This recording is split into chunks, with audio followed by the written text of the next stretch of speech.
All right, in the second set of videos, we're going to be thinking a little bit about the history of sociology and kind of the fundamental way in which sociologists think. We call the sociological imagination, which you've already been playing with in your discussion videos.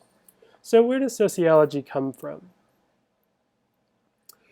Largely the earliest sociologist is thought to be Auguste Comte, a French dude.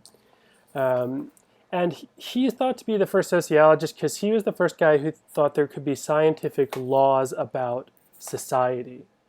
And what we meant by that, and this is where he's called a positivist, he meant there are positive laws that exist everywhere all the time, like the law of gravity. You go here, you go to Mars, the law of gravity applies. It doesn't really matter. It would be a little different, but the laws and the way it works don't change between here and Mars. Same way, he thought that we could discover these laws of society, and once we did, we could kind of control life for the better of all people. We'll see that society is a little bit more complex than that, something that's always dynamic and changing, but he was the first to really think systematically about it. An early sociologist who's also often left out is Harriet Martineau. One of her famous works is Of Morals and Manners. She went around the U.S. studying different groups and how they shaped morals and manners, their good behavior. She was more or less critical of some of the gender relations in society and how these tended to disfavor women. She's, for a long time, just known as the person who translated Auguste Comte and was treated as not a real sociologist in her own right. But in addition to her treatise on morals and manners, she thought a lot about what's the appropriate way to study people in the world. How do we study society? Right? Remember, memorize all dates. No, just kidding. That doesn't really matter. They were just early. Some of the early formal sociologists are Emile Durkheim and Max Weber, French, German guys. Durkheim's known as a kind of a functionalist. He gets a little pigeonholed that way. We'll look at what that means.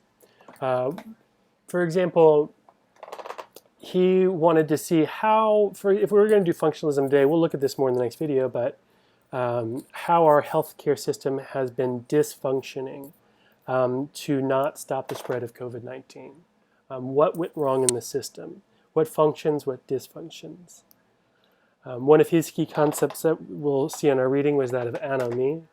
The idea that in periods like these where all of the old rules seem thrown out the window, people can suffer a kind of detachment from the group or suffer from anomie, feeling like the rules and norms and morals no longer apply.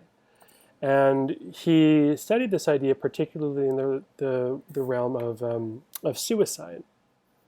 It's a useful concept today because as we see the rules and norms of old around treatment of each other in public places, of how to dress and behave appropriately go to the wayside, people can kind of lose their sense of connection, lose their way in the world.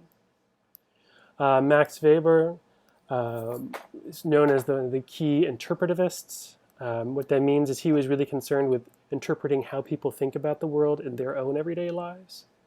Again, we'll get into this a little bit more in the next video. Both of these guys were like professors at institutions, at big schools. So very formal sociologists. They're a little different from critical thinkers, and maybe because they were part of those big schools, and sometimes being part of a big institution like that makes you a little less radical, a little less critical. Karl Marx is one of the founding critical thinkers. He focused mostly on the conflict between capitalists and workers, the people that own companies. He's known as one of the founding conflict theorists.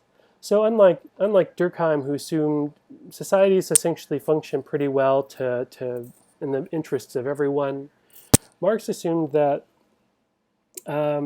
societies actually kind of work in some people's benefit and not to others, right? That there's conflict between groups.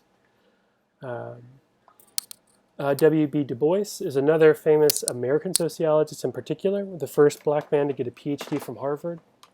At a time when sociology was really a bunch of people hanging out in armchairs and writing about what they thought society was, he was one of the first to really go out into communities and look at the everyday lives, and particularly as most people in academia are and were white. He dispelled a lot of ideas about black cultures by participating in those cultures. And later in life, he became much more of a fan of Marx and a little more jaded on racial relations in the US. We'll come back to some of his theories as we think through the course. So these are just some of the fundamental thinkers, and we covered them because they set the stage for some of the paradigms or the fundamental ways we think about society that we'll be covering in the next video. Part of what they all share is a kind of sociological imagination.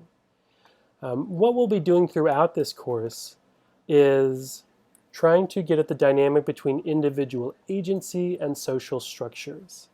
Now, agency we tend to think of like this central intelligence agency, but in this sense it's used in a kind of philosophical term. It means my individual ability to get done what I want, to make a free choice in society, my agency to wear a mask. And we'll see my individual choice on that is constrained by things like laws around it. I may have a choice, but that choice might run into my favorite business saying I have to wear one inside.